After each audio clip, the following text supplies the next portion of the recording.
เมื่อวานนี้ซื้อส้มมาพี่น้องกิโลนึงกับประมาณ98 บาทบ้านเฮากิโลนึงเท่าใดเนาะช่วงนี้ก็จะเป็นช่วงหน้าส้มแหละแต่ว่าบางบ่อนก็เปรี้ยวเปรี้ยวบางบ่อนก็หวานหวานแต่ว่าก็บ่ฮู้คือกันเด้อยังบ่ได้ชิมซื้อมามื้อนี้แต่ว่าก็จิเอาไปจักหน่วยไปชิมอยู่พี่น้องแต่ว่าก็บ่ฮู้ว่ามันสิเปรี้ยวหรือมันสิส้มบางบ่อนนี่เปรี้ยวจนกินบ่ได้ซื้อมาเป็นกิโลก็ได้ชิมแต่ว่ามื้อนี้ซื้อมาจากซุปเปอร์มาร์เก็ตราคา98 บาทเดี๋ยวก็จิมาชิมเบิ่งว่ามันสิแซ่บบ่แต่ถ้าเป็นแบบ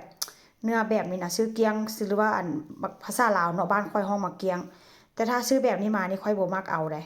ค่อยมักแบบนี้เป็นแบบมันเป็นพงๆเป็นแบบเนื้อแบบหนาๆนะพี่น้องเป็นแบบเปลือกหนาๆนี่นะค่อยมักซื้อแบบนี้แต่ถ้าแบบนี้นะเนาะเนื้อแน่นๆนี่ก็ส่วนหลายมันมักเปรี้ยวอันนี้ความคิดของค่อยเด้อกะจิลองมาชิมเบิ่งว่ามันสิแซ่บสิหวานบ่ซื้อมางวดแล้วได้ชิมหมดกิโลนึงส้มจนกินบ่ได้พี่น้องเปรี้ยวจี๊ดเลย